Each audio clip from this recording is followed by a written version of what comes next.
जय जय राम हरे राम राम जय जय राम हरे जय जय जय जय इकडे पारी काय का तू कोबर आहे म्हणले दुःख बांधवडी आहे हा संसार सुखाचा विचार क्षणभंगूर आहे हा क्षणभंगूर नाही बरोबर सापडलं पण महाराज म्हणले याच्यात सुखच नाही सुख पाहता जवाब आहे आणि दुःख पर्वता आई जाऊ दे मी सांगितले प्रमाण द्या सोडून पटकन सांगा तुम्हाला मला अनुभव आहे माझं बी झालंय 2 वर्षापूर्वी सांगितलं जवळ झालं नव्हतं तोवर मी बी लई फॉर्म मध्ये होतो सध्या आमच्याकडे व्हायनाच तुमच्याकडे कसं आहे आमच्याकडे लग्न म्हणजे आता जे राहिले ते आल्यात निरंजन अंगाला राग बीत बाबा बघून आमच्याकडे अशी कंडिशन सगळ्या भारतालाच माहिती आहे आमच्याकडे म्हणण्यापेक्षा सगळीकडेच झाली एका माणसात जर 3 पोरं असले तू कोणाला बी म्हणतो राम राम राम राम पुरी बाप म्हणतो लांब लांब इकडे लक्ष द्या पटकन आता मला सांगायचं मत निरंतर जागृती म्हणजे काय संत सांगतात दुःख बांधव या हा अहो संताचं जाऊ द्या मी सांगतो मागच्या वर्षी दुःख बांधव वडी आया संसार रामनवमी प्रेडला जमलो जवळ जमत नव्हतं ती मी रोज म्हणायचं कधी होईल कधी होईल कधी होईल कधी होईल जमले महाराज काय बघा आता झालं आता झाले मी म्हणतो उगच केलं उगच केलं उगच केलं उगच केलं एवढा बेकार हे मला माहित नव्हतं महाराज तुमची शपथ घेऊन सांगता आपलं हे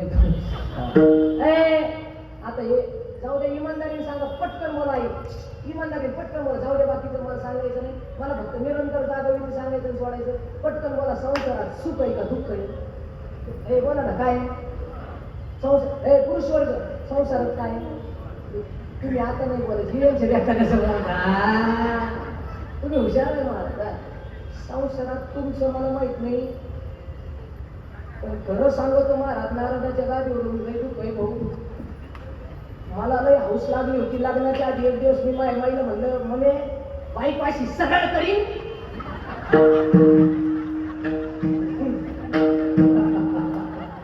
हो म्हणले बघा लग्नाच्या आधी एक दिवस मी हा बोलला ऐका हा बोलच ऐकत आपल्यासोबत बाईकडे मम्मी म्हणलं मम्मी बाईपाशी सगळं करीन माई दारातून उठली घरात गेली मला वाटलं ऐकलं नसं मी तिच्या मागे गेलो मी म्हणलं ए मम्मी बाईपाशी सगळं करीन ती म्हणली का बस भाऊ तो बापा असंच म्हणायचं हे ज्याला कळलं तुम्हाला जाऊ द्या आता हे म्हणजे अनुभव आले अंग आणते ज्याला मला अनुभव नव्हता तर मी नाही फॉर्ममध्ये होतो पण आता साठा झाला भाऊ आता परत दिवशी माझ्या बायको काय नवरा बायको भांडण होत नाही तुमची होत नाही होतेच महाराज भांडण झाले मी तुला म्हणलं मी थोबाड बोलेन ती म्हणली तुम्ही हाणू शकत नाही हाणू शकत नाही काय ते म्हणलं मी थोबाड बोलेन ती म्हणली तुम्ही हाणू शकत नाही काय ती म्हणली मुख्यमंत्र्याची बहीण आहे महाराज हे लय अवघड आहे भाऊ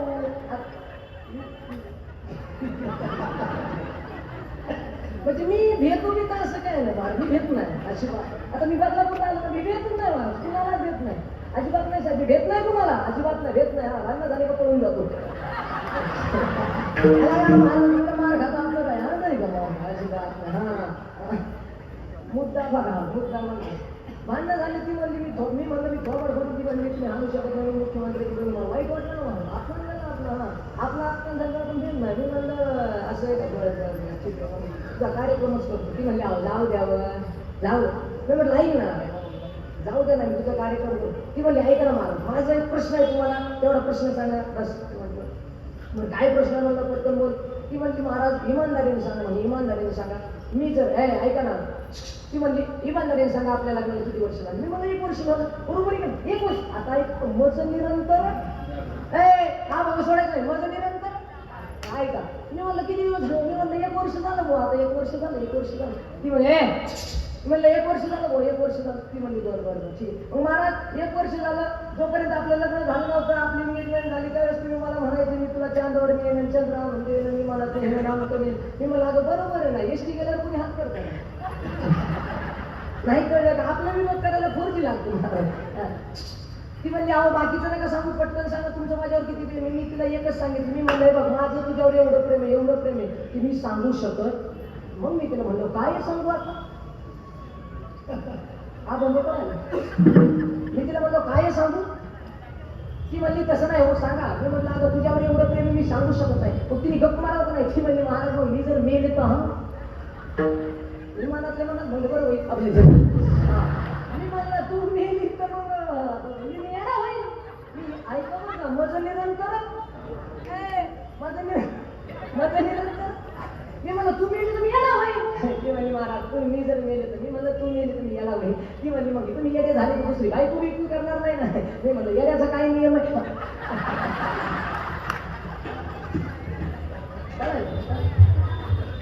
मला हेच सांगायचं, मला हेच सांगायचं.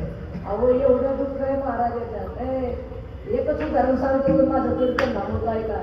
या जगाच्या पाठीवर प्रेम म्हटलं, या जगाच्या पाठीवर प्रेम म्हटलं की राजा भरतहरी. बस शेवटचं उदाहरण संपलं कीर्तन आपलं. या जगाच्या पाठीवर प्रेम म्हटलं की राजा भरतहरी माझं निरंतर जागृती सांगतो. बस एवढं प्रेम, एवढं प्रेम, एवढं प्रेम होतं बायकोवर. साहेब एवढं प्रेम असावं बायकोवर. या साहेब कीर्तन म्हणतो एवढं प्रेम असावं बायकोवर. खालचं एकदम म्हणला का महाराज तुम्ही काय म्हणते कळलं नाही. मी म्हटलं एवढं प्रेम असावं बायकोवर. ते म्हटलं बायको कोणाची पण असो. मी म्हटलं तुझी. आता ऐका मुद्दा फार गोड आहे, अभंग संपतो. राजा भरतहरी एवढं प्रेम, एवढं प्रेम. बसला का बायको, उठला की, चालला की बायको, खाल्लं की बायको. त्या भरतहरी राजानं एवढं प्रेम बायकोवर केलं. आणि त्या राजा भरतहरीच्या असणाऱ्या सभामंडपाच्या समोर, राजाच्या सिंहासनाच्या समोर एक साधू आला. ऐका मला काय सांगायचं आहे. मज निरंतर राजाच्या समोर साधू आला. साधू आल्याच्यानंतर साधूची जाता पाहिली, तुटलेली चप्पल पाहिली, फाटलेले वस्त्र पाहिले आणि विखुरलेले केस पाहिले. आणि राजा मनातल्या मनात हसला. काय म्हणला माहिती काय, अरे धो, अरे काय जिंदगी आहे तुझी. अरे स्वतःला साधू बनवून घेतोस, तेव्हा हे एवढं सुंदर शरीर दिलंय. काम, क्रोध, मत, मत्सर, दंभ, अहंकार या षडयंत्रावर काय राज्य करतोयस. आणि लग्न करायचं, खातात राहायचं, बायको लेकर होऊ द्यायचा, आनंद घ्यायचा. आणि तो साधू, त्या साधूला तो राजा भरतहरी हसला.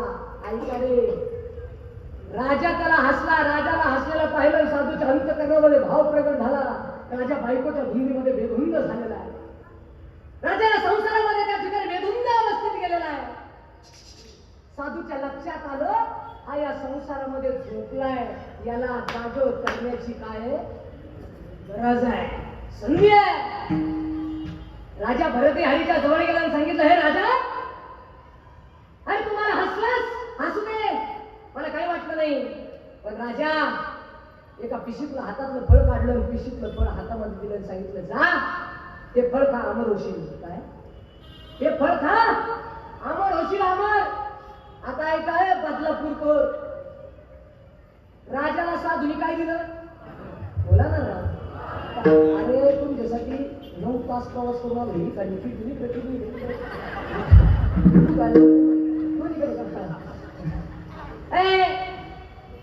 साधूनं पिशीतलं फळ काढलं राजाच्या हातात आणि काय सांगितलं, काय होशील, हा काय फळ, अमर होशील. राजा म्हणला यालाच खायला नाही, हे मला म्हणतोय अमर होशील. सगळ्याच्या नादी लागा, साधूच्या नादी लागून ऐका. ते राजाने ते फळ घेतलं, त्याला वाटलं मी जर हे फळ खाल्लं आणि मी जर आमर घालून बायको मिली, मग तेरे बिना मग आपलं हे. आता ऐका, ते फळ राजाने घेतलं, घरी गेला, बायकोला सांगितलं हे फळ खा, अमर होशील. बायकोला काय सांगितलं, फळ खा, अमर होशील. बायको म्हणली ओके तुम्ही जा. राजा गेला दरबार चालवायला. त्या बाईचं प्रेम राजावर नव्हतंच, घोडे घासणाऱ्यावर. बघा काय गरज आहे, हा बघा स्वतंत्र. त्या बाईनं ते फळ घेतलं. ती म्हणली मी जर हे फळ खाल्लं आणि मी जर आमर झाले आणि घोडे घासणार जर मी आला मग तिने ते फळ घेतलं आणि घोडे घासणाऱ्याला सांगितलं अरे ना फळ खा काय होशील ते म्हणलं ओके घरी घेऊन गेला त्याचं प्रेम तिच्यावर नव्हतं त्याचं प्रेम तिच्या पैसे होतं ते घरी गेलं आणि त्या घोडे घासणाऱ्याच्या घरी एक बाई भांडे घासायला होती तिला दिलं त्याचं प्रेम तिच्यावर होतं तिने भांडे घासणारी भांडे घासणाऱ्याला दिलं तिला सांगितलं जा फळ खा काय होशील त्या फळ भांडे घासणाऱ्यांची फळ घेतलं ती म्हणजे फळ मी खाल्लं आयुष्यभर काय भांडेच घासलं पुढचं पद पाहिजे की नाही बरोबर आहे की नाही आता साहेब होतं बघा आधी सरपंच नंतर सभापती अध्यक्ष बरोबर नंतर आमदार आणि आमदार झालं तर पुढच्या वर्षी खासदार म्हणा ना मग पुढचं पद पाहिजे ना मला पाहिजे की नाही ते म्हणले मी आज फळ खाल्लं आणि मी जर आमर आयुष्यभर काय भांडेच घासलं ती म्हणली नो तिने ते फळ घेतलं राजाकडे गेले राजा फळ खा राजा म्हणला फळ तर मग होत हे तर चुकून शिकवा होणार फळ अरे हे तर फिक्स होतं माझं होतं तुझ्याकडे आलं कसं काय राजा म्हणला आठ टाका ती म्हणली राजा आत फिट टाकू नको हे फळ जे दिलं त्याचं नाव सांग त्याचं नाव ते म्हणलं राजा तुझ्या इथे जो घोडे घासायला आहे घोड्याची खरारी करायला आहे तिने मला फळ दिलं त्याला बोलवलं अरे आमच्या तिथं राहतो माझ्या संग हिंडतो माझं खातो आणि दुसऱ्याला मतदान करतो त्या राजा मला माझ्या घरात आणि एक लक्षात ठेवा साहेब तुम्हाला सुद्धा सांगतो आपल्याला धोका दुसऱ्यातून नाहीच हो आपल्याला धोका दुसऱ्यातून नाहीच आहे आपल्याला धोका येतो आपल्या मित्रातून नाही तर आपल्या खानदानातल्या परिवारातल्या लोकांकडून अजिबात नाही दुसऱ्या वेळ नाही आपल्याला धोका द्यायला ऐका जरा राजा म्हणला योग माझ्या घरातला आहे अरे तुला तर व्यापार माझं घोड्याचं काम दिलं तू घरातलं काम दिलं तुला सगळं माहिती आहे आणि तू हे फळ चोरलं याला मृत्यूदंड द्या किंवा मला मृत्यूदंड देण्यापेक्षा खरं सांगितलं ना किंवा मला राजा मारून मिळून टाकू नको हे फळ तुला बायकून दिले किंवा मला अरे मी तुझ्यासाठी हे सगळं केलं आणि तू असं घोटाळा घातला ते म्हणजे हे कसं काय किंवा म्हणला राजा बायकोला म्हणला तू हे खरं सांग खोटं बोलायचं का दिलं का त्याने चोरून गेलं तिचं एवढं प्रेम होतं महाराष्ट्राचं ती म्हणली त्याला मारू नका ते फळ मी त्याला दिलंय राजा म्हणला हिला वर घ्या तिला वर घेतलं तिला सांगितलं अगं मी तुझ्यासाठी काही केलं नाही मी तुझ्यासाठी सर्वस्व द्यायला तयार आहे मी उठताना बसताना हाताने घेताना जाताना तुझं नाव घेतो आणि तू मला धोका दिला मग राजा म्हणला तुम्ही रुखे पण आहे रुखे ते म्हणला काय असं केलं ती बाई म्हणली राजा आणि गेले 25 वर्ष झाले तुझ्यासोबत लग्न केलंय आणि या असताना पैसे कमवायच्या नादात आणि राज्य चालायच्या नादात तुला मला द्यायला वेळ तरी मिळाला दिला का तरी वेळ मला एखाद्या हाटला जीव घातला का मला फिरायला गेला का म्हणून मी तुला त्याग केला राजा म्हणला अरे तुझ्यासाठी सगळं विश्व द्यायला तयार होतो आणि तू मला धोका दिला त्या राजाला वाईट वाटलं आणि त्या राजाने स्वतःच्या असताना राजमुकुट त्या गादीवर ठेवला स्वतःच्या भावाला विक्रमादित्याला त्या ठिकाणी राजा केलं आणि राजाने स्वतःच्या हातावर पाणी सोडलं त्याग केला राजाने सांगितलं बाई भांडे घासणाऱ्याला सोडून द्या घोड्याचा खरारे करणाऱ्याला सोडून द्या आणि माझ्या बायकोला सुद्धा सोडून द्या आणि त्या राजाने त्या ठिकाणी ग्रंथ लिहिला आणि त्या ग्रंथात तो राजा म्हणला अरे धिक्कार आहे माझ्या प्रेमाचा जिला मी अखंड माझी सौभाग्यवती बनवून ठेवू असं म्हटलं तिने माझ्या प्रेमावर लाथ मारली आणि तिच्या प्रेमात मी झोपली आणि त्या झोपलेल्या राजाला त्या साधूनं तिथं यावं आणि स्वतःच्या असणाऱ्या पिशवीतलं फळ द्यावं म्हणजे त्या राजाला त्या साधूनं निरंतर काय केलं आणि म्हणून महाराज म्हणले मज निरंतर